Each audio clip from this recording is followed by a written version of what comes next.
ॐ नमो भगवते वासुदेवाय।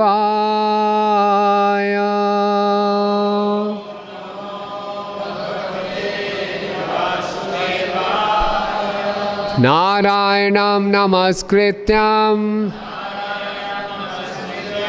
नरं चैव नरोत्तमं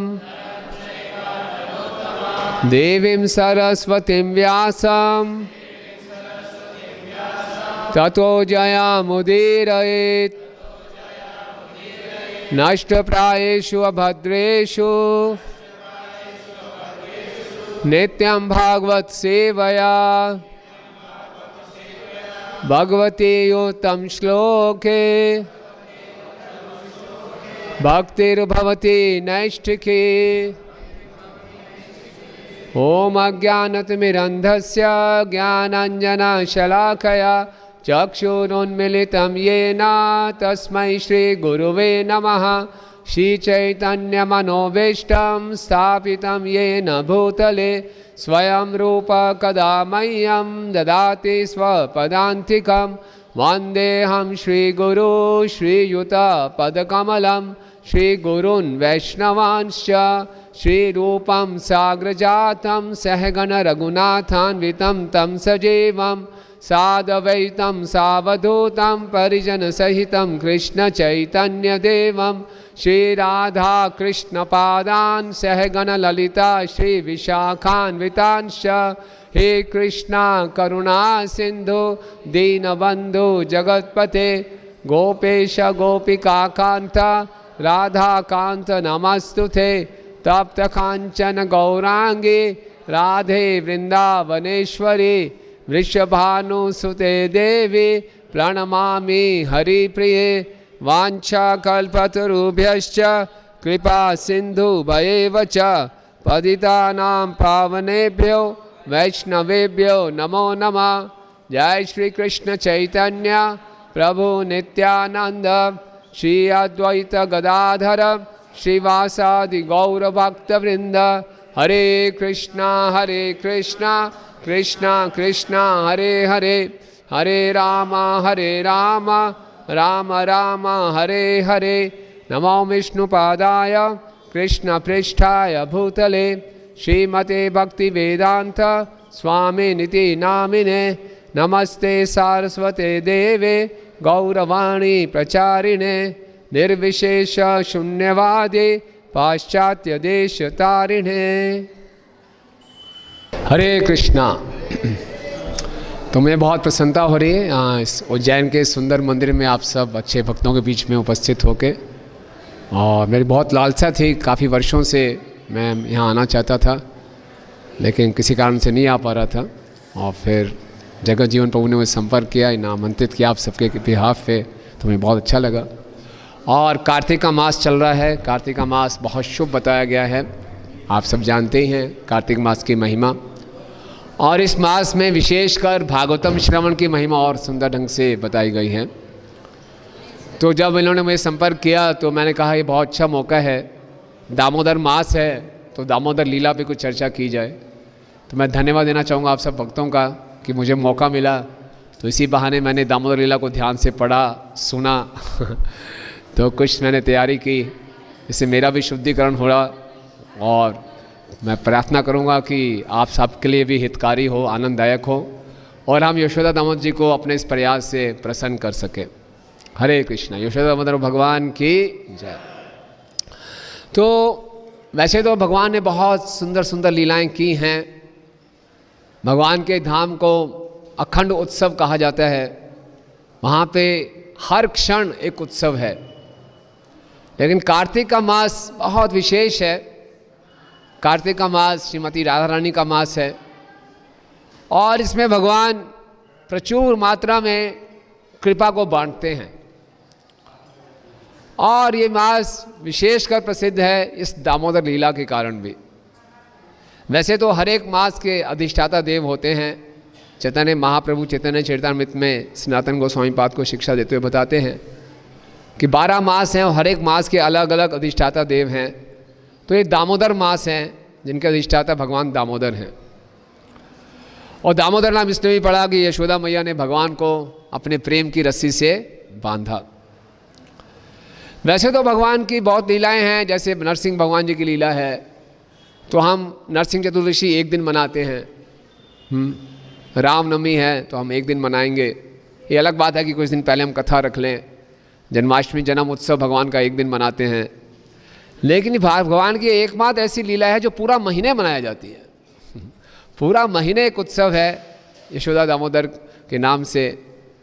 और एक ऐसी विचित्र लीला है कि कोई बाहर से व्यक्ति आएगा तो हैरान हो जाएगा कि ये आप क्या कर रहे हैं, ये कौन सा छोटा सा बच्चा खड़ा हुआ है। बोले परम पुरुषोत्तम भगवान है, इन्होंने सृष्टि की रचना की थी। यही कह रहे हम सर्वस्य प्रभु मता सर्वम प्रवर्तते। ये सब कारणों के कारण है, ये छोटे से बच्चे जो 3.5 साल के। और क्या हो रहा है इनके साथ, इनकी माँ ने इनको रस्सी से बांध दिया और क्या कर रहे हैं, इनको पूरी महीने में हम इनकी पूजा कर रहे हैं, रस्सी से बांध के खड़ा करके इनकी पूजा कर रहे हैं। बोले क्या है भगवान है आपका, क्या ये उल्टी सीधी रीति रिवाज है, ये क्या आप लोग अंधविश्वास में फंस गए? नहीं, इसके पीछे बहुत गूढ़ रहस्य है, गूढ़ तात्पर्य हैं। हमारे आचार्यों की कृपा से हमें इनके ऊपर टीकाएं सुनने को मिलती हैं। तो दामोदर लीला के मुख्यतः 4 या 5 कारण हैं जिससे बहुत ये विशेष लीला बनती है। इस लीला के माध्यम से सबसे पहले भगवान अपने भक्तों की महिमा को स्थापित कर रहे हैं, विशेषकर अपनी मैया यशोदा जी की। यशोदा का यश बढ़ाने के लिए ये लीला को रचा भगवान ने। वैसे तो यशोदा का अर्थ होता है दूसरों को यश दे, विशेषकर भगवान को यश दे। इस लीला से यशोदा मैया भगवान को यश दे रही हैं कि आप भक्तों को कितने प्रिय हैं, और भगवान यशोदा जी को यश दे रहे हैं कि आपकी प्रेम भक्ति का जवाब नहीं। तो यशोदा का गुणगान कर रहे हैं भगवान इस लीला के माध्यम से। दूसरा कारण भगवान की इस लीला रचने का कि भगवान इस लीला के माध्यम से भक्ति की महिमा को स्थापित कर रहे हैं। साधारणतः लोग समझते हैं कि जो आध्यात्मिक जीवन है, आध्यात्मिकता में कोई ज़्यादा मेहनत नहीं है। जो लोग कामचोर होते हैं या निखट्टू हो जाते हैं, समाज से पूरी तरह से तिरस्कृत होते हैं, किसी काम के नहीं रहते, तो वो हरे कृष्ण महामंत्र का जप करना शुरू करते हैं। हर जगह से रिजेक्टेड, तिरस्कृत, कुंठित, बेकार के जो लोग होते हैं, खाली बैठने वाले लोग, कुछ करने को बचा नहीं तो भक्ति शुरू कर दो।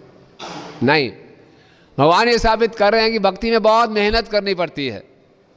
भक्ति में मेहनत है, प्रयास है और कृपा, दोनों का मिलन है, सुंदर मिलन है ये दामोदर लीला। तो भक्ति की महिमा को स्थापित कर रहे हैं। हम रोज दामोदर अष्टकम में गाते हैं, इति द्वक्स्वलीलाभिरानंद कुंडे स्वघोषम निमज्जन्तम आख्यापयन्तम तदीयशीतागेषु भक्तिर्जितत्वं पुनः प्रेमतस्तं शतावृत्ति वंदे। है ना? इति द्वक्स्वलीलाभिरानंद कुंडे स्वघोषम निमज्जन्तम आख्यापयन्तम।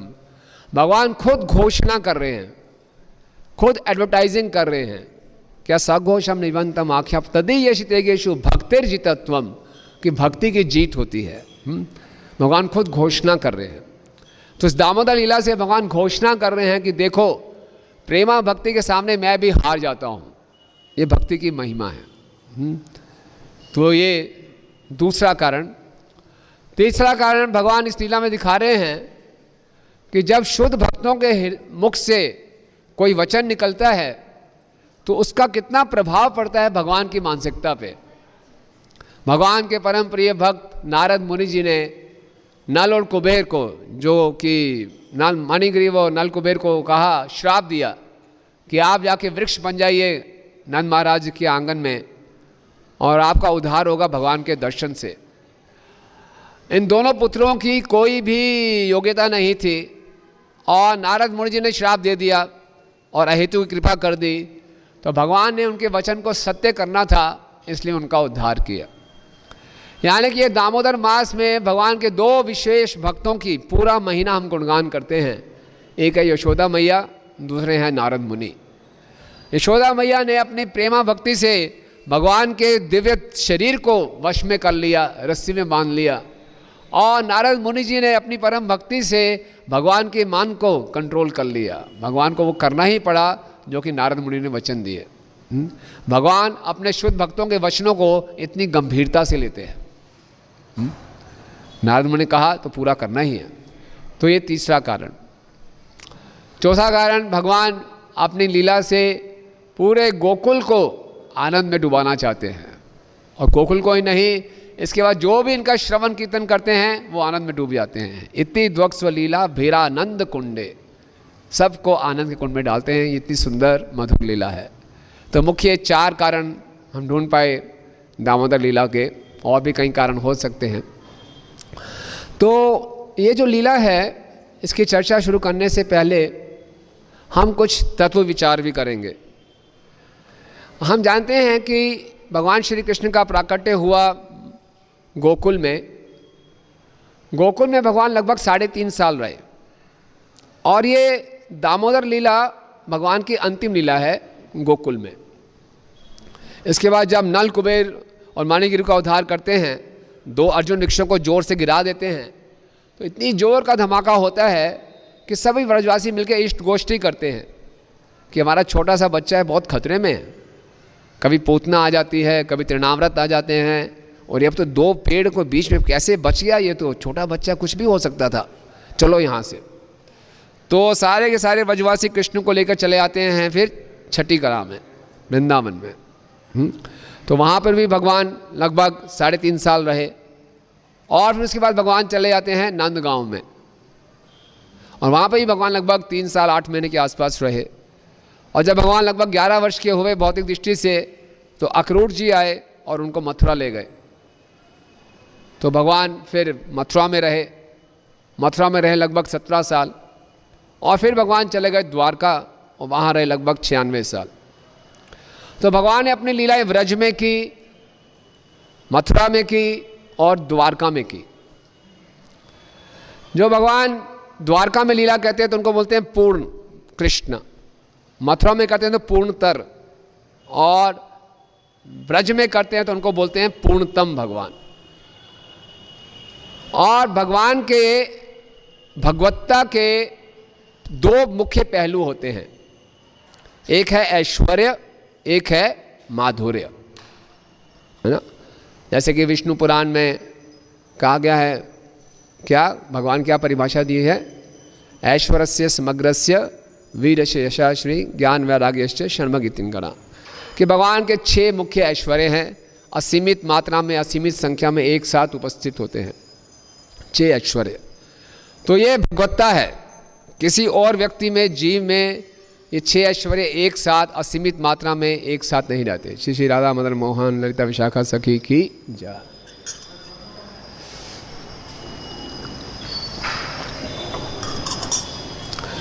तो ये भगवान के ऐश्वर्य हैं, 6 ऐश्वर्य। आप सब जानते होंगे 6 ऐश्वर्य क्या क्या है। भगवान के 6 ऐश्वर्य, भगवान की सुंदरता, यश, धन, ज्ञान, बल और वैराग्य। और फिर भगवान के ये 6 ऐश्वर्य, भगवान का एक पहलू है, दूसरा है माधुर्य। माधुर्य विशेषकर यही डिफरेंस है भगवान में और दूसरे विष्णु तत्वों में, कि भगवान के 4 मुख्य माधुर्य हैं। क्या क्या माधुर्य हैं? 4 विशेष, लीला माधुर्य, वेणु माधुर्य, रूप माधुर्य और प्रेम माधुर्य। ये 4 मुख्य माधुर्य हैं। तो वृंदावन में, द्वारका में और मथुरा में, इन तीनों में सबसे ज़्यादा माधुर्य कहाँ है? वृंदावन में। और इन तीनों में से सबसे ज़्यादा ऐश्वर्य कहाँ है? द्वारका में, मथुरा में कि वृंदावन में? ऐश्वर्य सबसे ज़्यादा कहाँ है? नहीं, वो भी वृंदावन में। वृंदावन में भगवान पूर्णतम हैं, वहाँ पे सबसे अधिक ऐश्वर्य है, सबसे अधिक माधुर्य है। तो ये समझना होगा। और इस लीला के माध्यम से वो अच्छे ढंग से समझेंगे। जो द्वारका में और मथुरा में भगवान ऐश्वर्य दिखाते हैं, उस ऐश्वर्य के कारण क्या होता है कि भक्तों की भगवान के प्रति जो प्रीति होती है वो संकुचित हो जाती है, श्रिंक हो जाती है, उसमें कुछ औपचारिकता आ जाती है। उदाहरण के लिए भगवान अर्जुन भगवान के सखा हैं और अर्जुन और कृष्ण एक साथ घुमा करते थे, एक साथ खाते थे, उठते थे, बैठते थे। लेकिन कुरुक्षेत्र की युद्ध भूमि में जब भगवान श्री कृष्ण ने अपना विश्व रूप अर्जुन को दिखाया तो अर्जुन घबरा गया। बोले अरे ये मेरे मित्र हैं, इतना उनके हजारों मुख, हजारों बाजुएं, और वो देख रहे हैं कर्ण, जय, भीष्म पितामह, द्रोणाचार्य भगवान के दांतों में लगे हुए हैं, भगवान उनको चबा रहे हैं। और भगवान का ऐसा विकराल रूप देखकर अर्जुन घबरा गए और फिर अर्जुन ने तरह तरह से बार बार उनको चारों दिशाओं में प्रणाम कर रहे हैं और क्षमा मांग रहे हैं। सखेति मत्वा प्रसभम युक्तम, हे कृष्ण हे यादव हे सखेति, मैंने तो आपको हे कृष्ण हे यादव हे सखेति, कई बार आपका मैं मजाक भी उड़ाता था, आप कुछ अपनी डींगे मारते थे, मैंने ये कर दिया वो कर दिया, तो मैं बोलता था कृष्ण थोड़ा सत्य भी बोला करो। मैंने आपकी बात को कभी गंभीरता से नहीं लिया, लेकिन आज तो आपने क्या दिखा दिया। तो अर्जुन का जो सारा साख्य भाव था एकदम संकुचित हो गया, ऐश्वर्य से वो लुप्त हो गया। इसी ढंग से मथुरा में कंस के वध के बाद जब श्री कृष्ण देवकी और वसुदेव से मिले तो कृष्ण उनके सामने हाथ जोड़कर गए कि ये माता पिता मेरे कारण आपको बहुत कष्ट सहने पड़े। तो देवकी और वसुदेव घबरा गए कि आप तो परम पुरुषोत्तम भगवान हैं, आप हमारे आगे हाथ जोड़ रहे हैं। तो वो इतना भी नहीं कर पाए कि भगवान का आलिंगन कर लें, चुंबन कर लें, उन्होंने बस हाथ जोड़कर प्रार्थनाएं शुरू कर दी। ये क्या हुआ, ये जानकर कि ये भगवान हैं, उनका जो प्रेम है वो श्रिंक हो गया ऐश्वर्य से। लेकिन वृंदावन में क्या खासियत है कि वृंदावन में कोई मानता ही नहीं था कि ये भगवान है और भगवान को भी बहुत अच्छा लगता था अपनी भगवत्ता को भूलकर। एक बार भगवान श्री राम के साथ कुश्ती लड़ रहे थे, तो कुश्ती लड़ते लड़ते भगवान ने कहा इनको बताना चाहिए मैं कौन हूँ, ये सब मुझे बहुत ग्रांटेड ले लेते हैं, टेकन फॉर ग्रांटेड करते हैं ना। तो बोले एक बार श्री राम को, श्री राम जानते हो मैं कौन हूँ? श्री राम बोले इस पूरी सृष्टि में आपको जो सबसे अच्छा जानते हैं वो मैं ही हूँ। तो बोले तुम्हें मालूम है मैं पूर्ण पुरुषोत्तम भगवान हूँ। श्री राम पेट पकड़ के हंसने लगा, कहता किसी और को मूर्ख बनाना, आप आए हो भगवान है। बोले देखो मैं भगवान ना होता तो 6 दिन का था मैंने पूतना का वध कर दिया और मैंने अगासुर का वध किया, और जब मैं 7 साल का था मैंने छोटी सी उंगली में बाएं हाथ की पूरा गोवर्धन उठाया। कोई कर सकता है ऐसा काम? ये जब सुना तो श्री राम ने अपने सारे मित्रों को बुलाया और देखो देखो देखो ये काना क्या कह रहा है, और सब जोर जोर से पेट पकड़ के हंसने लगे, ज़मीन पर लौटने लगे। ऐसा मजाक उड़ाया उन्होंने कृष्ण का। बोले कृष्ण कितनी बड़ी गलत फहमी में हो तुम पूतना का वध तुमने किया, तुम्हारे कारण हुआ है। अरे ये तो यशोदा मैया थी, उन्होंने ब्राह्मणों से निवेदन किया कुछ मंत्रों का उच्चारण करो, ब्राह्मणों की ब्रह्म शक्ति थी, मंत्रों का शक्ति के कारण पूतना का वध हुआ।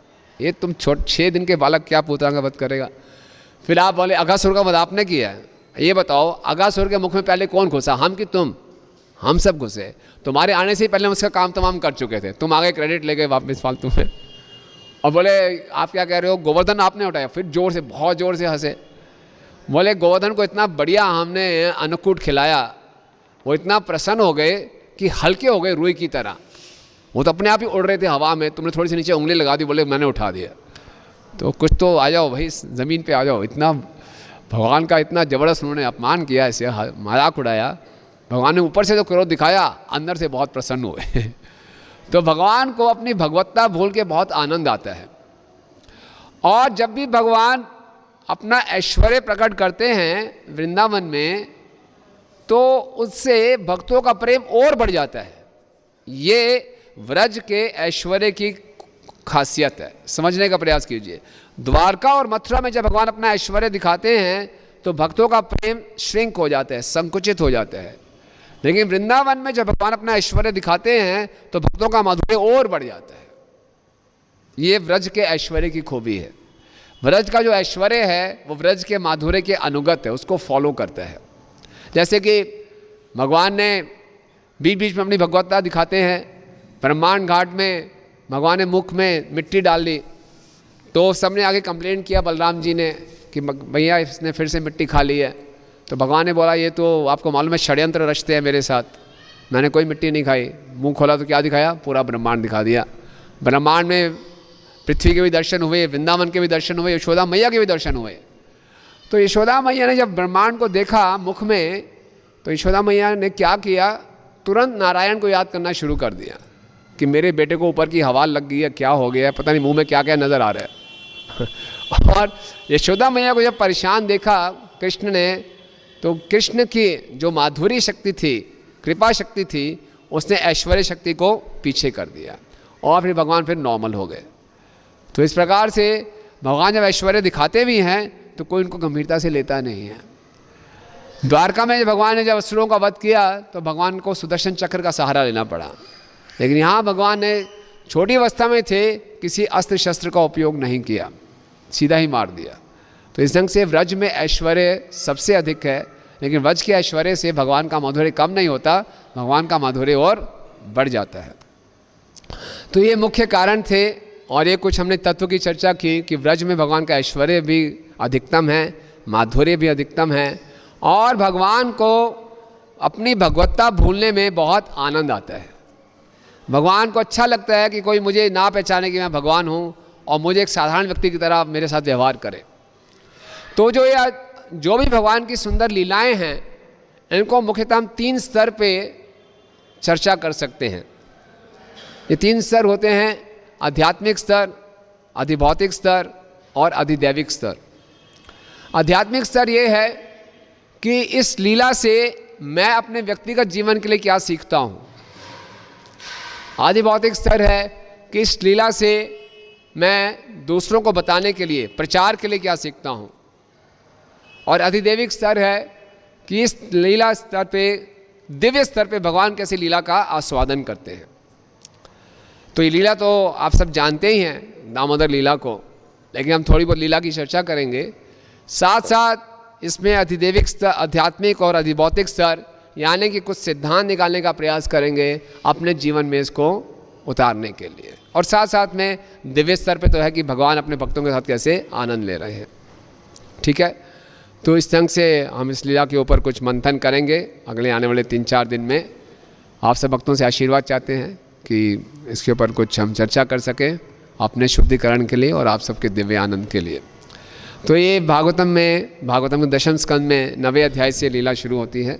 9वें और 10वें अध्याय में देखते हैं हम कितना इसका चर्चा कर पाते हैं। तो सामने ये 2 श्लोक हैं, हम इनका उच्चारण करेंगे। श्री शुक उवाच एकदा ग्रहीदासेषु यशोदानंद गेहनी कर्मांतर नियुक्तासु निर्ममंथ स्वयं दधि यानि यानि हि गीतानि तद्बालचरितानि च दधि निर्मंथने काले स्मरन्ति तानि आगयत् गायत् एकदा गृहीदासेषु यशोदानंद गेहनी कर्मांतर नियुक्तासु निर्ममंथ स्वयं दधि यानि यानि हि गीतानि तद्बालचरितानि च दधिर्मंथने काले स्मरन्ति तानि अगायत। आप सब बोल सकते हैं।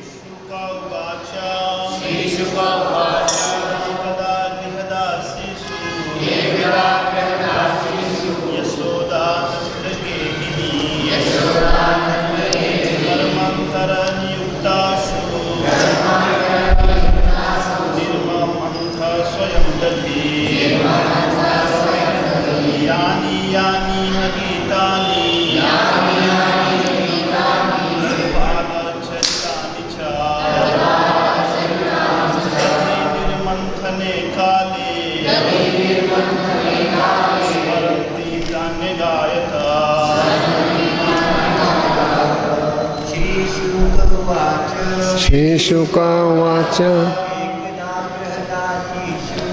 एकदा गृहीदासीषु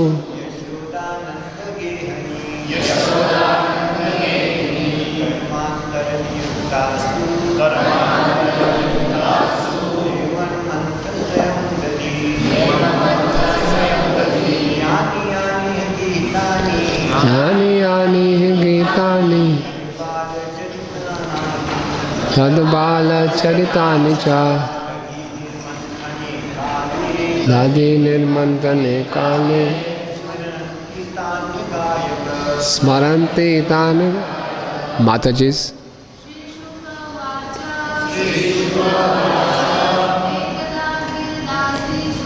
एकदा गृहीदासीषु यशोदानन्दगेहिनी कर्मानन्दयुक्तासु धर्ममन्तः स्वयं दधि।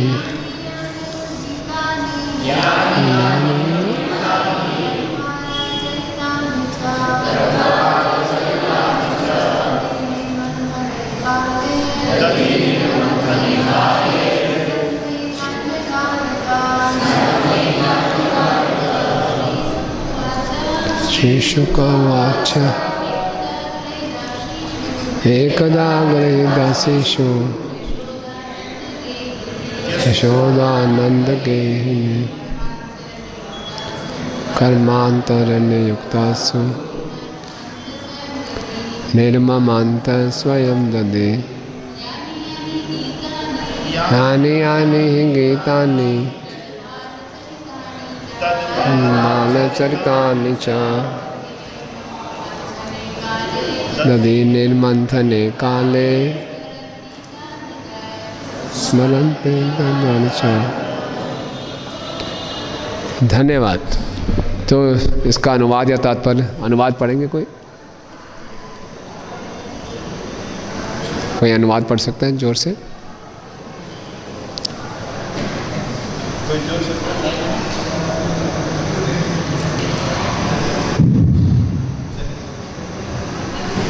श्री सुखदेव गोस्वामी ने आगे कहा, एक दिन जब माता यशोदा ने देखा कि सारी नौकरानियां अन्य घरेलू कामों में व्यस्त थे, तो वे स्वयं दही मथने लगी। दही मथते समय उन्होंने कृष्ण की बाल क्रीड़ाओं का स्मरण किया और स्वयं उन क्रीड़ाओं के विषय में गीत बताते हुए उन्हें गुणगान कर आनंद लेने लगे। ठीक है, हरे कृष्णा। तो सुखदेव गोस्वामी जी इस लीला का वर्णन कर रहे हैं, तो बता रहे हैं एकदा। एकदा मतलब कि एक दिन, वंस अपॉन ए टाइम, एक दिन। वो दिन कौन सा था? कार्तिक मास का दीपावली का दिन। हमारे आचार्यगण बताते हैं कि ये लीला दीपावली के दिन हुई थी। और एकदा मतलब कि दीपावली के दिन कार्तिक मास का, और सुबह सुबह ब्रह्म मुहूर्त में यशोदा मैया उठ गई थी। और उस दिन क्या था? गृही सादेशु, जितने भी घर में नौकरानियाँ थी, नंद महाराज थे और हजारों हजारों नौकरानियाँ थी। उसमें क्या हुआ कि सब के सब क्या थे? बहुत व्यस्त लग रहे थे। दिवाली का उत्सव था। और साथ ही में ही श्री राजीव गोस्वामी जी हमारे बताते हैं कि अगले दिन क्या था? इंद्र की पूजा, यज्ञ हो रहा था। तो अगले दिन इंद्र की पूजा भी थी, यज्ञ। तो सब लोग बहुत व्यस्त थे। दिवाली के दिन सुंदर सुंदर व्यंजन बनाने हैं, मिठाइयाँ बनानी हैं, और अगले दिन यज्ञ की तैयारी करनी है। तो जितनी भी दासियाँ थी अपने अपने कामों में व्यस्त थी। तो क्या किया यशोदा मैया ने? निर्ममंथ स्वयं दधि। हालांकि वो रानी हैं, लेकिन खुद क्या लग गई? दही मंथने में लग गई। और दही मंथने मंथने क्या कर रही है? यानी यानी गीतानी तद बाल चरितानि च। अपने सुंदर बालक कृष्ण के चरित्र का क्या कर रही है? गा गा के गुणगान कर रही है। यानी कि शरीर से दही मंथ रही है और मुख से गान कर रही है। दधि मंथने काले स्मरंती ताना गायत। और साथ साथ में क्या कर रही है? मन से स्मरण भी कर रही है। मन से स्मरण कर रही है, तन से दही मंथ रही है और मुख से गा रही है। तीनों मनसा वाचा कर्मणा भगवान की सेवा में। ओके, तो एकदा सुबह सुबह कार्तिक का मास और यशोदा मैया जी उठकर भगवान की सेवा में लग गई, भगवान का गुणगान कर रही हैं, भगवान का स्मरण कर रही हैं। यानी कि यशोदा मैया का बड़ा पक्का मॉर्निंग प्रोग्राम होता था खासकर कार्तिक के मास में, है ना, पक्का मॉर्निंग प्रोग्राम। मालूम है कि आज फेस्टिवल है, बहुत बिजी होंगे, तो पहले अपना जप पूरा कर लूँ, अपना काम पूरा कर लूँ, क्योंकि उसके मालूम है एक बार कृष्ण उठ गए तो कृष्ण के साथ व्यस्त हो जाऊंगे, है ना, पूरा दिन कृष्ण के साथ निकल जाएगा और फिर फेस्टिवल भी शुरू हो जाएगा। तो मुझे जो कृष्ण के लिए बढ़िया सा दूध से दही बना के जो मक्खन बनाना है वो नहीं बना पाऊंगे। तो क्या किया, टाइम मैनेजमेंट किया। सबसे इम्पॉर्टेंट काम सबसे पहले सुबह सुबह उठ के, है ना। तो बहुत सुंदर शिक्षा है कि सुबह सुबह जल्दी उठना है, सुबह सुबह जल्दी उठ के जो सबसे मुख्य कार्य है उसको कर दिया, बिना डिस्टर्बेंस के वो कार्य हो जाएगा, है ना। और वो कार्य करते हुए क्या कर रहे हैं, भगवान का गुणगान कर रही हैं, भगवान का स्मरण कर रहे हैं। तो आध्यात्मिक जीवन में प्रगति के लिए सुबह का उठना अनिवार्य है, इसमें कोई ऑप्शन नहीं है। कोई बोले प्रभु जी, कई बारी भक्तों के बीच में कहते हैं, ऐसा मन कहता है, प्रभु जब सुबह उठ के जप करता हूँ नींद आती है, थोड़ा ज़्यादा जल्दी लेट सो के 7 बजे उठ के जप करता हूँ, फर्स्ट क्लास जप होता है ना। तो आपको तो जप अच्छा करना चाहिए ना, तो करने दीजिए मुझे, आप थोड़ा सो के, क्या आपको ऐसा हो रहा है ना, आप क्यों ज़बरदस्ती सुबह सुबह उठा देते हैं 4 बजे, है ना, थोड़ा जल्दी सोने दीजिए, थोड़ा लेट तक सो सकते हैं। तो नहीं, सुबह उठना अति आवश्यक है, ये अनिवार्य है। और ऐसा नहीं है कि जो मंदिर में रहते हैं भक्त उन्हीं को सुबह जल्दी उठना है। शास्त्रों में कहीं ऐसा वर्णन नहीं आता कि जो घर में रहते हैं भक्त वो 8 बजे उठ सकते हैं, वो सूर्य के उदय होने के बाद भी उठ सकते हैं, कभी भी उठ सकते हैं। है वर्णन कहीं ऐसा? कौन से ऐसे ग्रस्त का उदाहरण आता है भागवतम में कि वो मुर्गे की आवाज़ के साथ ही उठ जाते थे? किनका वर्णन आता है? स्वयं कृष्ण का वर्णन आता है। जब वो द्वारका में हैं, रानियों के साथ सो रहे हैं, जैसे ही मुर्गे की आवाज़ आती थी कृष्ण उठ जाते थे, और रानियां जो हैं उस मुर्गे को खूब गालियां देती थी कि क्यों बोला तुम, है ना। नहीं, कृष्ण दिखा रहे हैं कि ग्रस्त जीवन कैसा होना चाहिए, है ना। तो चाहे हम किसी भी आश्रम में हैं, अगर हम आध्यात्मिक उन्नति करना चाहते हैं तो सुबह उठना अनिवार्य है ना, अति अनिवार्य है ना। मनुस्मृति में बताया गया है, मनुस्मृति में क्षमा करें, कि सुबह उठने के क्या क्या लाभ हैं, है ना। तो आपको दिखाते हैं। अभी हम गए थे मीरा रोड में इस्कॉन यूथ कॉन्वेंशन में, वहाँ इस ग्रेस राधेश्याम प्रभु जो पूना मंदिर के एक अध्यक्ष हैं, उन्होंने सबके साथ ये शेयर किया था कि ब्रह्म मुहूर्त में उठने के क्या क्या लाभ हैं, है ना। तो ब्रह्म मुहूर्त में उठना चाहिए। तो पढ़िए पहला, क्या ब्रह्म मुहूर्त है क्या? माता जी लोग पढ़ें, कोई पढ़े, माइक दे दीजिए।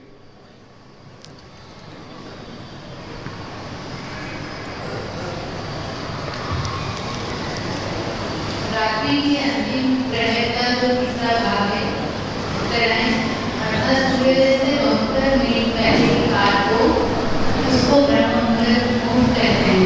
शास्त्रों में यही समय निद्रा त्याग के लिए उचित बताया गया है। हाँ, निद्रा त्याग के लिए सबसे उचित समय जो है ब्रह्म मुहूर्त है।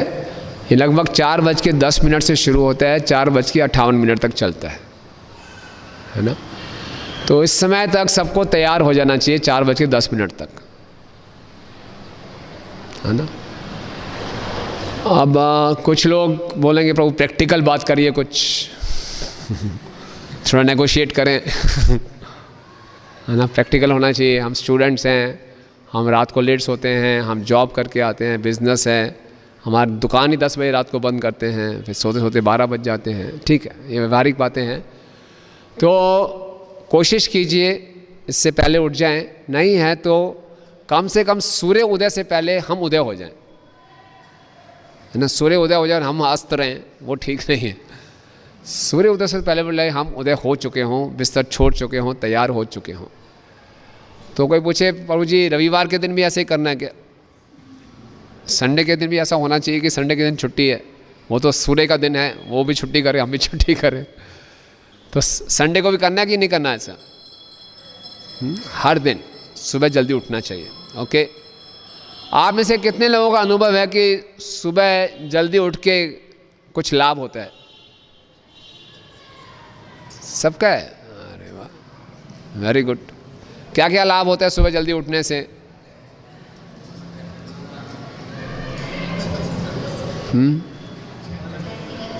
हाँ जी, हाँ, सबसे मुख्य लाभ है चैंटिंग ध्यानपूर्वक हो जाती है। सुबह की माला जो माला होती है, बाद की माला जो है वो चैंटिंग नहीं, चीटिंग होता है, बुरा मत माने ना। वो केवल एक औपचारिकता होती है, किसी ढंग से नंबर पूरा करना है, कोई ध्यान नहीं। पूरे दिन की बातें याद आ रही हैं, गुस्सा आ रहा है, थकावट हो रही है, नींद आ रही है, 16 जो हरे कृष्णा 16 शब्द पूरे निकल रहे हैं, नहीं निकल रहे, कुछ मतलब नहीं, अरे अरे हम नींद सोते हुए कुछ कर किसी ढंग से माला ख़त्म करो, तो वो माला माला नहीं है ना, वो अपने आप को धोखा देने वाली बात है। तो सबसे बड़ा लाभ क्या है कि सुबह माला अच्छे ढंग से हो जाती है ना। और अगर माला अच्छे ढंग से हो गई तो उसका क्या लाभ है? मन नियंत्रित रहता है पूरा दिन। सुबह सुबह अगर हमने 16 माला कर ली तो ऐसा लगेगा जैसे हमने समय को खरीद लिया हो, समय हमारी मुट्ठी में है। अगर सुबह हमने 8 माला करी और बाकी माला छोड़ दी, 8 माला चलो शाम को करूँगा, तो पूरा दिन ऐसे लगता है माला ही करनी है, माला करनी है, माला करनी है, माला करनी है, वो टेंशन बना रहता है। होता कि नहीं होता?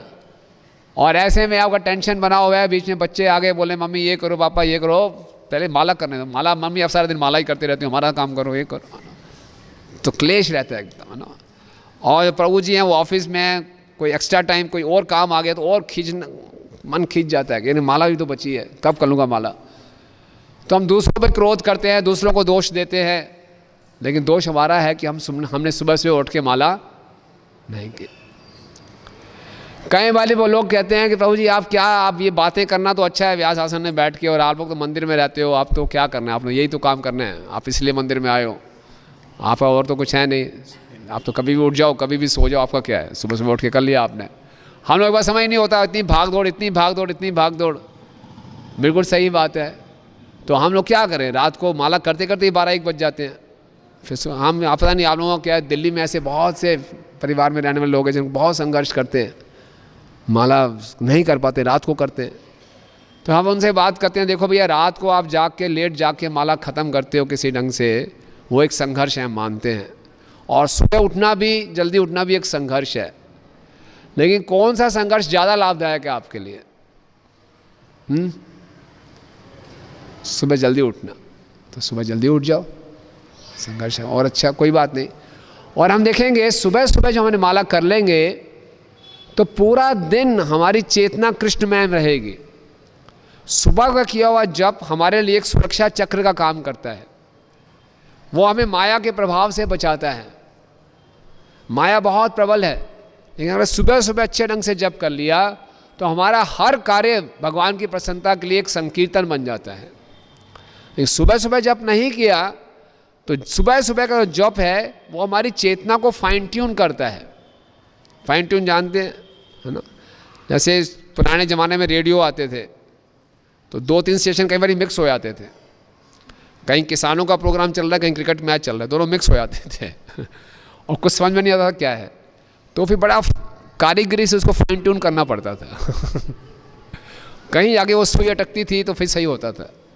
पुराने लोगों को ये अनुभव होगा रेडियो का, ना है, पुराने लोग जो 50 से ऊपर उनको रेडियो, हाँ, वो रेडियो कैसे फाइन ट्यून, बड़ा कला होती थी, यहीं पे अटकता था वो शॉर्ट वेव में, ट्रस्ट यहीं पे, तो वो फाइन ट्यून हो जाता है। जब हम सुबह सुबह जब कर लेते हैं तो हमारी चेतना फाइन ट्यून हो जाती है और हम फोकस रह सकते हैं अपने जीवन के लक्ष्य पे। लेकिन सुबह सुबह जब नहीं हुआ तो हमने माया को निमंत्रण दे दिया, हे माया देवी मेरे साथ जो करना है कर, कई जन्म मेरे बुक कर दो, कोई दिक्कत नहीं है। ये गंभीरता से लेना चाहिए। जो हम अज्ञानता में गलत चेतना में काम करते हैं उससे हमारे कितने ही अगले जन्म बुक हो जाते हैं। कर्मों की गति बहुत गहन है, मनुष्य जीवन का एक एक क्षण बहुत जिम्मेवारी का क्षण है। हम ये नहीं कह सकते क्या करूँ, मैं थका हुआ था, मूड खराब था, मैंने उल्टा सीधा बोल दिया, नहीं, उसका रिएक्शन हमें मिलेगा। तो इसलिए जब सुबह उठ के करना बहुत आवश्यक है। अगर आप किसी यात्रा में जा रहे हैं, लंबी यात्रा में, आपके पास बड़े बड़े अटैची है, सूटकेस है, छोटे छोटे पॉलीथीन के पैकेट हैं और आपने अपनी गाड़ी में सामान रख के जा रहे हैं, तो गाड़ी की डिक्की में सबसे पहले आप क्या रखेंगे? छोटे छोटे पॉलीथीन के पैकेट या बड़ी बड़ी अटैची? बड़ी अटैची रख देंगे, जो थोड़ी बहुत जगह बनेगी उसमें पॉलीथीन पैकेट एडजस्ट कर देंगे। अगर कोई मूर्ख व्यक्ति क्या करे, पहले डिक्की को छोटे छोटे पैकेट से भर ले और फिर बड़ी अटैची रखे, तो डिक्की बंद होगी नहीं और गाड़ी चलाएगा तो पूरा सफ़र में क्या होगा, ठक ठक ठक ठक आवाज़ आएगी, कभी अटैची बाहर गिरेगी, फिर उठ के रखेगा और लड़ाई झगड़ा करता रहेगा। तो ऐसे ही जीवन होता है अगर सुबह सुबह जप ना किया हो, ठक ठक ठक आवाज़ आती रहती है पीछे और मन हमेशा कुंठित रहता है। सो फर्स्ट थिंग फर्स्ट, सुबह उठ के सबसे पहले माला करनी है। बस ये कर लेंगे तो आपका बच्चों से भी प्रेम पड़ेगा, पति पत्नी का भी आपस में संबंध अच्छे होंगे, पड़ोसियों से संबंध अच्छे होंगे, ऑफिस में कार्य अच्छा होगा, सेवा अच्छे ढंग से होगी, उत्साहपूर्वक रहेंगे, खुश रहेंगे। और फिर हम प्रचार भी करेंगे, अरे आप भी माला कीजिए, तो हमारी शक्ल देखे वो मान जाएगा, हाँ ये माला करता है। लेकिन हमने सुबह सुबह जब नहीं किया, हम खुद परेशान हैं और बोले माला किया करो, बोले अच्छा नहीं मैं तो नहीं करूँगा, आपको देख के माला नहीं करूँगा, क्योंकि हम खुद इतने परेशान हो गए, कहाँ से माला, कहाँ क्यों मैंने ये संकल्प लिया 16 माला का, फंस गया मैं। तो हमारे लिए बोझा है, तो हम दूसरों को कैसे उत्साहित कर सकते हैं माला करने के लिए। तो बहुत आवश्यक है, इसके बारे में जितना बोला जाए उतना कम है कि सुबह सुबह हमें जल्दी उठकर माला करनी चाहिए, ठीक है ना। हमने कितने ही प्रभुपाद जी के शिष्यों से बात किया और उन सब ने अपने अनुभव शेयर किए। आज सुबह भी हम बेस में चर्चा कर रहे थे कि प्रभुपाद जी के एक शिष्य हैं परम पूजनीय हनुमत प्रेषक स्वामी महाराज, कई बार हमारे मंदिर में आए, तो मैंने उनसे कहा कि हनुमत महाराज आप सभी भक्तों के लिए, आपका 40 साल से भी ज़्यादा अनुभव है कृष्णा कॉन्शियसनेस में, आप बताइए एक वाक्य में हम सबको संदेश दीजिए। तो उन्होंने बोला मेरा 40 वर्षों का ये अनुभव है कि अपनी माला जो है सुबह जितनी जल्दी कर सकते हो कर लो, बस complete your rounds as early as possible. दूसरा फिर प्रभुपाद जी के एक शिष्य हैं संकर्षण दास अधिकारी, गृहस्थ आश्रम में हैं, उन्होंने कहा वो सुबह रोज़ 2 बजे उठ जाते हैं और मंगल आरती से पहले 16 माला कर लेते हैं। बोले मैं खतरा मोल नहीं ले सकता कि बाद में माला करूं तो कोई ना कोई कभी क्या कहा जाता है, तो मैं शांतिपूर्वक माला करना चाहता हूं। और उन्होंने कहा लाउजी जपा लाउजी डे, जिस दिन जपा खराब पूरा दिन खराब, भूल जाओ जब अच्छा होगा, जब खराब हो गया तो दिन अच्छा बीतेगा। जब दिन की शुरुआत ही खराब हो गई तो आगे क्या दिन अच्छा होगा, है ना। वनडे क्रिकेट मैच में पहले 15 ओवर में कोई स्कोर ही नहीं किया तो मैच भूल जाओ जीतोगे।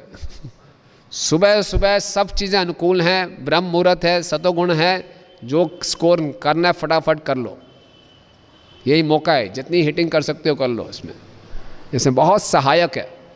तो बहुत अच्छे ढंग से करें, हरे कृष्णा कृष्णा कृष्णा हरे हरे, हरे राम राम राम हरे हरे, है ना। तो अगर कहते हैं मॉर्निंग प्रोग्राम नहीं हुआ तो पूरा दिन मॉर्निंग प्रोग्राम होता है, मौन करते रहेंगे, मौन समझते हैं ना, शोक मनाते रहेंगे, तो क्या हो गया मेरे साथ। तो ये अति आवश्यक है। और लाभ बताते हैं आपको ब्रह्म मुहूर्त के, अगर फिर भी थोड़ी सी शंका है नहीं उठेंगे तो देखिए कितना ज़्यादा वो है। हाँ आगे बढ़िए, कोई और पढ़े। यस,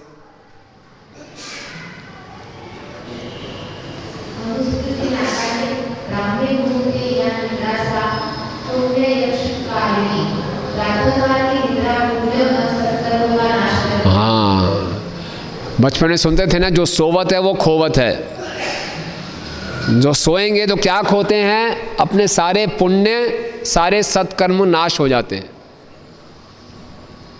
सब खत्म हो जाते हैं। इसलिए सुबह उठना। आगे पढ़िए।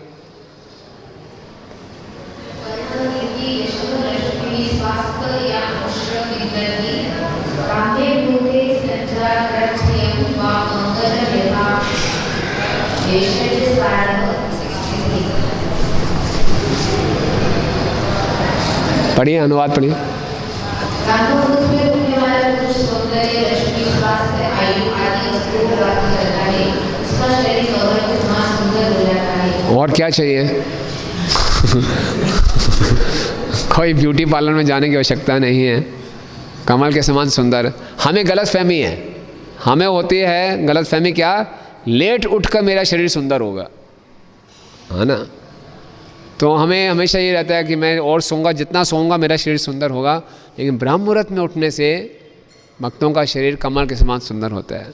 और हम देखते भी हैं, भक्ति में जुड़ने से पहले बहुत कम लोगों को आदत होती है सुबह जल्दी उठने की। सब लोग लेट सोते हैं, लेट उठते हैं साधारण जीवन में। लेकिन इस्कॉन से जुड़ने के बाद हमें मालूम चलता है जल्दी उठते हैं।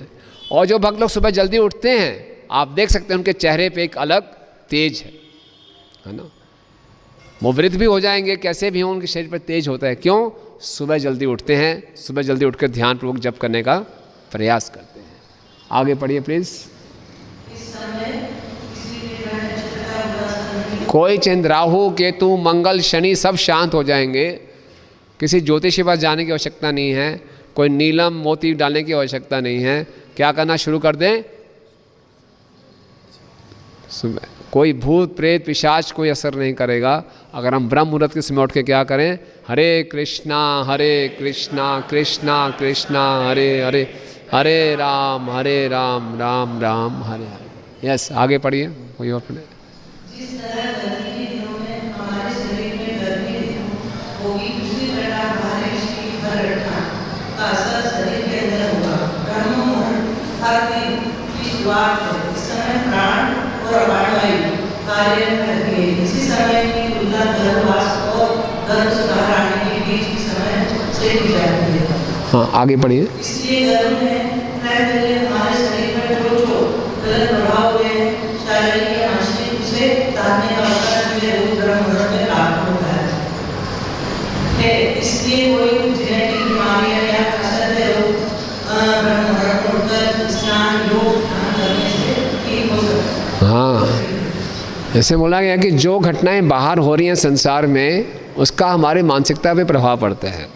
और जब बच्चा माँ के गर्भ में होता है तो बाहर की दुनिया में जो घटनाएं घट रही हैं, उस बच्चे के शरीर और मन पे उसका प्रभाव पड़ता है। लेकिन एक बार इसका प्रभाव पड़ गया, वो जेनेटिक जो दोष है उसको दूर नहीं किया पाता, वो असाध्य रोग हो जाता है। लेकिन ब्रह्म मुहूर्त में उठकर स्नान करने से और ध्यान लगाने से वो असाध्य रोग भी ठीक हो सकते हैं अगर हम ब्रह्म मुहूर्त में उठें, है ना। कितना सुंदर वर्णन है। ठीक है, आगे पढ़िए प्रभु जी। मनुष्य शरीर में रोज ब्रह्म मुहूर्त में सहस्त्रार चक्र से एक बूंद अमृत तत्व निकलता है। इसीलिए ब्रह्म मुहूर्त को योग तांत्रिक साधना में अत्यधिक महत्वपूर्ण समय माना गया है। लेकिन यह अमृत तत्व का शरीर में योग संचार नहीं हो पाता है। इस समय साधना करने पर व्यक्ति में इस तत्व का संचार होने लगता है। लेकिन इसका पूर्ण लाभ प्राप्त करने के लिए साधक का विशुद्ध चक्र जागृत होना आवश्यक है। इस प्रकार का अमृत तत्व कुदरती रूप से नाभि में एकत्रित होने लगता है, या फिर इसका कई प्रकार से संचार साधक के लिए संभव हो जाता है। आगे तो इसमें बताया गया है कि ब्रह्म मुहूर्त के समय जो हमारे शरीर में अलग अलग चक्र होते हैं, उसमें जो सहस्त्र चक्र है उसमें से अमृत तत्व की बूंद निकलती है। और वो उसी अमृत का लाभ वही उठा पाएगा जो ब्रह्म मुहूर्त में जागृत अवस्था में होगा। जो ब्रह्म मुहूर्त के समय सुप्त अवस्था में होगा वो इसका पूरा लाभ नहीं उठा पाएगा। तो ब्रह्म मुहूर्त में उठ के वो स्नान करके तैयार है तो वो जो अमृत निकल रहा है उसका वो लाभ उठा पाएगा। यस, इस समय दैवी शक्तियां पृथ्वी लोक पर विचरण करती हैं, कि दैवी शक्तियां और आशीर्वाद पाने के लिए ब्रह्म मुहूर्त में उठना पड़ता है। हाँ, ये जो दैविक शक्तियाँ हैं वो विचरण करती हैं। और इस समय में मनुष्य जो जो कार्य कर रहा होता है उस कार्य को करने के लिए दैविक शक्तियाँ उसको आशीर्वाद देती हैं। कोई ब्रह्म मुहूर्त के समय सो रहा होगा तो इंद्र देव जी, वरुण देव जी, चंद्र देव जी उसको आशीर्वाद देंगे कि खूब अच्छे ढंग से सो। और 4:10 से लेकर 4:58 तक खूब गहरी नींद आएगी। और इस समय कोई व्यायाम कर रहा होगा तो इंद्रदेव जी उसको आशीर्वाद देंगे, खूब जो अच्छे दौड़ से दौड़ो, तो और अच्छी शक्ति से दौड़ेगा। और इस समय कोई उठ के हरे कृष्णा कृष्णा कृष्णा हरे हरे राम राम राम हरे हरे, तो सभी देवतागण सभी देवी शक्तियाँ उनको आशीर्वाद देंगे कि और अच्छे ढंग से आप कीर्तन करो, भगवान का स्मरण करो। तो सभी देवी शक्तियाँ एक साधक को सहायता करती हैं, उनको आशीर्वाद देती हैं। यस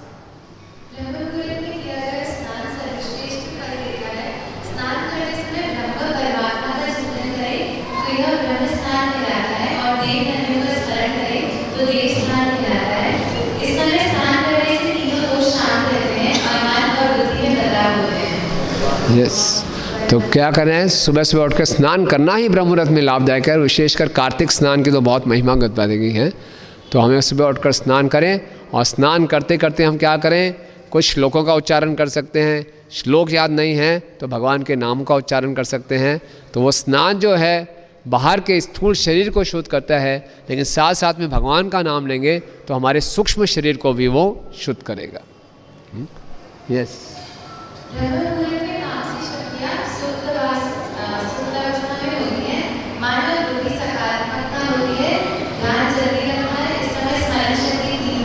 हाँ, आप सब लोग जो पहले स्टडीज़ करते थे या स्टूडेंट्स होंगे, तो कई स्टूडेंट्स दो प्रकार के क्लासेस स्टूडेंट्स होते हैं। एक लोग जो रात को पढ़ना पसंद करते हैं, एक जो सुबह उठ के जल्दी पढ़ना पसंद करते हैं। तो सुबह जो किया हुआ स्मरण है वो जल्दी हो जाता है। तो सुबह जल्दी उठें, पढ़ें और याद भी कर सकते हैं। यस आगे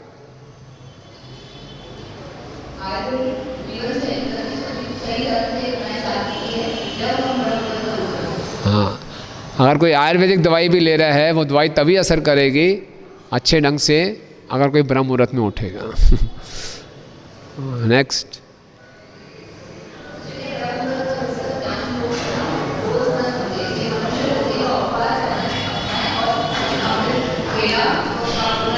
हरि बोल ब्रह्म मुहूर्त की। तो इसलिए ब्रह्म मुहूर्त में उठना चाहिए, स्नान करना चाहिए, मंगल आरती करनी चाहिए। अगर हम लोग सुबह जो लोग विशेषकर मंदिर में हैं तो उनके लिए तो ये अनिवार्य है, इसमें कोई ऑप्शन नहीं है ना। जब शिला प्रभुपाद के समय में जो लोग ब्रह्म मुहूर्त में उठ के मंगल आरती नहीं आ पाते थे तो उनके लिए प्रसाद की व्यवस्था नहीं होती थी।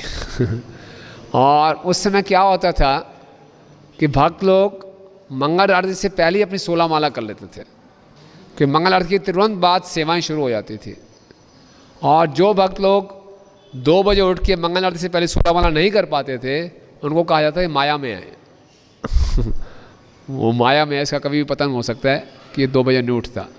जो सीधा मंगल आरती आता था बिना माला किए, उसको पतित माना जाता था। वो अपने को बहुत फॉलन महसूस करता था। ऐसे स्टैंडर्ड्स थे उस समय। तो ये स्टैंडर्ड मेंटेन रखें। और जो गृहस्थ आश्रम में हैं उनका भी एक मॉर्निंग प्रोग्राम होना अति आवश्यक है। हम देखते हैं भागवतम के 3 स्कंद में स्वयंभू मनु का वर्णन आता है ना। स्वयंभू मनु की भार्या हैं शत्रुपा, और स्वयंभू मनु पूरे ब्रह्मांड के मालिक हैं, स्वामी हैं, लेकिन उनका पक्का मॉर्निंग प्रोग्राम है। क्या मॉर्निंग प्रोग्राम है कि सुबह उठने से पहले भगवान का गुणगान शुरू हो जाता है ना।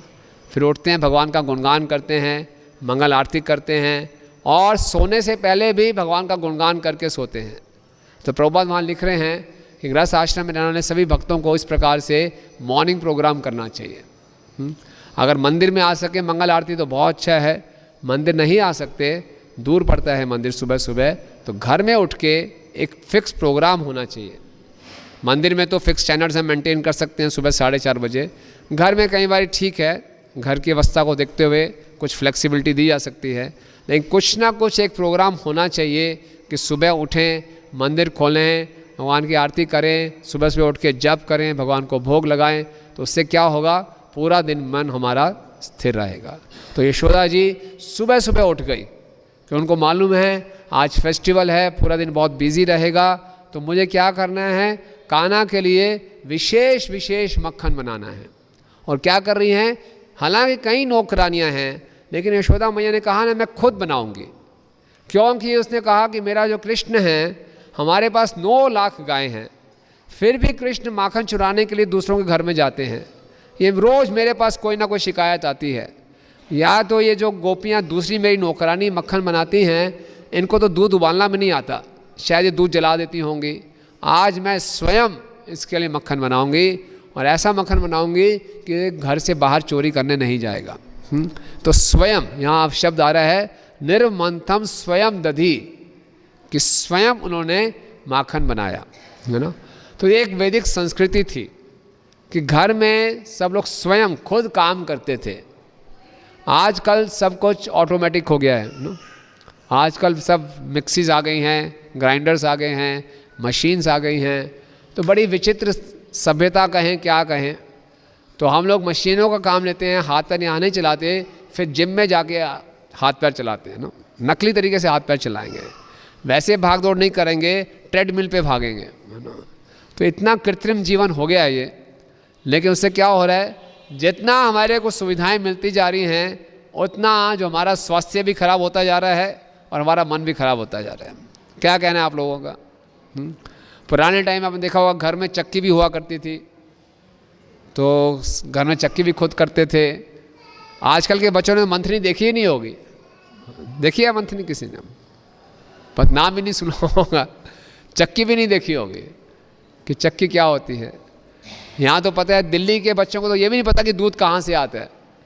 वो कहते हैं दूध मदर डेयरी से आता है, कॉइन डालने से दूध आता है। वो जानते नहीं होंगे कि दूध गाय दूध देती है, क्योंकि गाय को उन्होंने देखा प्लास्टिक खाते हुए, वो सोच भी नहीं सकते कि गाय दूध भी देती है।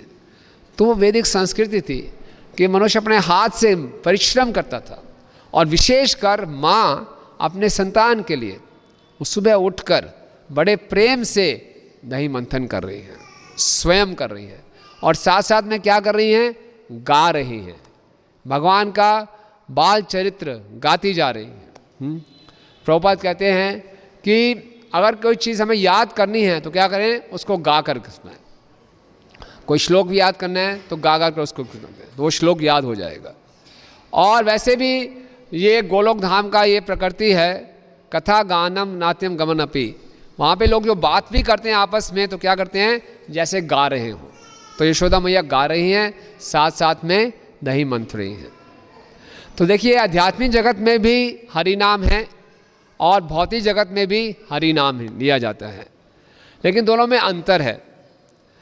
आध्यात्मिक जगत में हरि नाम बैकग्राउंड में रहता है और सेवा फोरग्राउंड में, सेवा आगे रहती है। जैसे यहाँ यशोदा मैया माखन बना रही हैं, ये मुख्य सेवा है, और हरि नाम साथ साथ में लेती जा रही है। लेकिन इस संसार में भौतिक जगत में क्या है, हरि नाम प्रमुख है और सेवा बैकग्राउंड में है।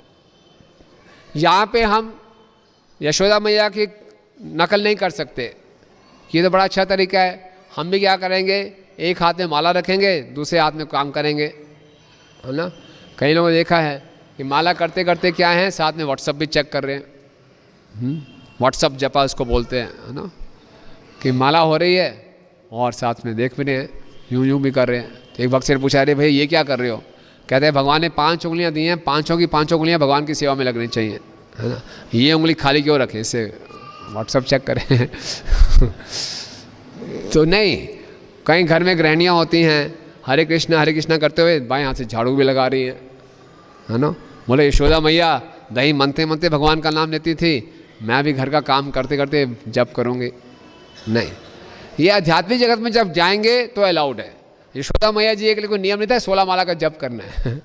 यशोदा मैया तो हमेशा ही भगवान का नाम लेती रहती थी ना, वो तो हमेशा भगवान के वो कृष्ण भाना भावित रहती हैं। लेकिन हमारे लिए जो क्या है, मुख्य कार्य हमारा जप करना, और हमारी बाकी जितनी सेवाएं हैं उनका उद्देश्य है कि हरि नाम के प्रति हमारी रुचि उत्पन्न करना। चाहे हम पुजारी की सेवा कर रहे हैं, चाहे हम मैनेजमेंट कर रहे हैं, चाहे हम प्रचार कर रहे हैं, कुछ भी कर रहे हैं, चाहे हम घर में बिजनेस कर रहे हैं, कोई भी कार्य कर रहे हैं, हमारे सभी कार्यों का मुख्य उद्देश्य है कि हरि नाम के प्रति हमारी रुचि बढ़े। लेकिन आध्यात्मिक जगत में जब वापस जाएंगे, गोलोक धाम में जाएंगे, तो भगवान की सेवा प्रमुख होगी, और भगवान की सेवा करते करते हम भगवान का नाम लेंगे। तो यहाँ यशोदा मैया भगवान की सेवा भी कर रही हैं, साथ साथ में उनके चरित्र का गान भी कर रही हैं। क्या उनका चरित्र है कि कैसे कान्हा ने पूतना का वध किया, कैसे कान्हा ने तृणाव्रत का वध किया, तरह तरह की भगवान की लीलाओं को गा के वो सुना रही हैं। इस ढंग से भगवान का वो स्मरण कर रही हैं और स्वयं भगवान की सेवा में लगी हैं। तो यहाँ पे प्रभुपाद बता रहे हैं कि जो ये दूध जिसका वो मक्खन बना रही हैं, ये बहुत विशेष प्रकार का दूध है, ये कोई साधारण दूध नहीं है। नंद महाराज के पास कितनी प्रकार की गायें हैं? 9 लाख गायें हैं, है ना। तो उन 9 लाख गायों में से भी 8 या 9 प्रकार की गायें बड़ी विशेष होती थी। तो इन 8 प्रकार की विशेष गायों को विशेष सुगंधित घास खिलाई जाती थी। उस घास का नाम होता था पद्मगंधा घास, जिसमें कमल का सुगंध आता था। और 7 गायें जो ये पद्मगंधा घास खाती थी, उनसे जो दूध निकलता था, उस दूध को 8वीं गाय को पिलाया जाता था। और वो जो 8वीं गाय सुगंधित घास खाती थी और बाकी 7 गायों के जिन्होंने सुगंधित घास खाई हुई है, उनका दूध पी के जो दूध देती थी, उस दूध को यशोदा मैया इकट्ठा करती थी। समझे आप? कितनी मेहनत की बात है कि मेरे कृष्ण के लिए विशेष से विशेष, बेस्ट ऑफ द बेस्ट। ये नहीं चल भाई फटाफट ला कोई भी दूध ले फटाफट करें ना। मैंने कृष्ण को दूध से मक्खन बना के खिलाना है तो एकदम स्पेशल होना चाहिए। तो जो भी वस्तु हम भगवान को ऑफर करें वो बेस्ट ऑफ द बेस्ट होनी चाहिए, विशेष होनी चाहिए, है ना। अक्सर हम लोग पुराना माने मंदिर में वो चीज़ देते हैं जो हमारे लिए बिल्कुल यूजलेस हो जाती है, बिल्कुल। एक व्यक्ति राधेश्याम प्रभु बता रहे थे, हमारे साथ ये घटना घटी। एक व्यक्ति आया हमारे पास, जी मैं आपको वैन देना चाहते हैं, आप भक्त लोग बड़ा कष्ट पाते हैं, उधर भागते रहते हैं, तो लीजिए जी हम आपको वैन दे रहे हैं। तो दे दी उन्होंने, मारुति वैन दे दी और उसको चलाया तो परेशान हो गए। उसमें इतना खर्चा हमें करना पड़ा, इतना खर्चा करना पड़ा। जब बेसिक किसी काम की नहीं रही तो क्या करते हैं, चलो मंदिर में दे दो, है ना। ऐसा नहीं, best of the best Yashoda मैया दे रही है। तो ये प्रेम का लक्षण है कि हम कितना तकलीफ़ उठाना चाहते हैं भगवान की सेवा के लिए, कितना हम डिटेल्स में जा रहे हैं भगवान की सेवा के लिए। ठीक है, कब तक कर सकते हैं प्रभु जी? विराम दें यहीं पे? हाँ, तो किसी का कोई प्रश्न है तो हम यहीं पे विराम देंगे। हाँ प्रभु जी, माइक दे देंगे।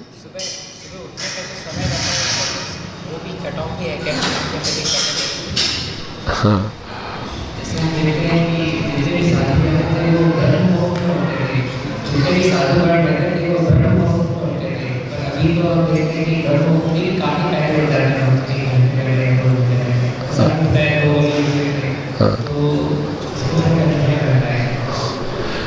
प्रभु जी का प्रश्न आप समझें कि क्या पहले उठने की भी कोई लिमिट है कि 1 बजे उठे, कोई 2 बजे उठे?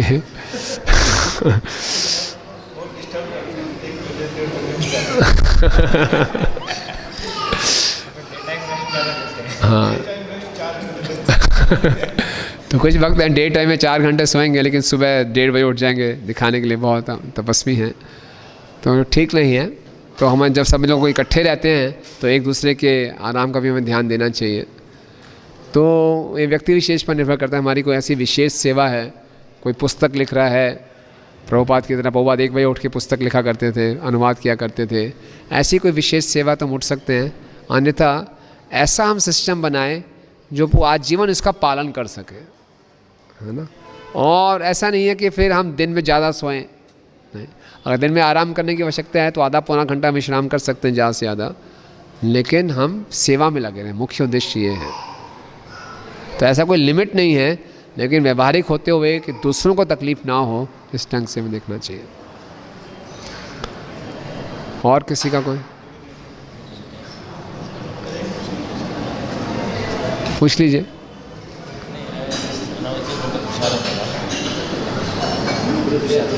ठीक है, तो आप सब भक्तों का बहुत बहुत धन्यवाद। कल सुबह हम अभी और इसी श्लोक पे अभी चर्चा और करेंगे, काफ़ी चर्चा बची है अभी। हरे कृष्णा।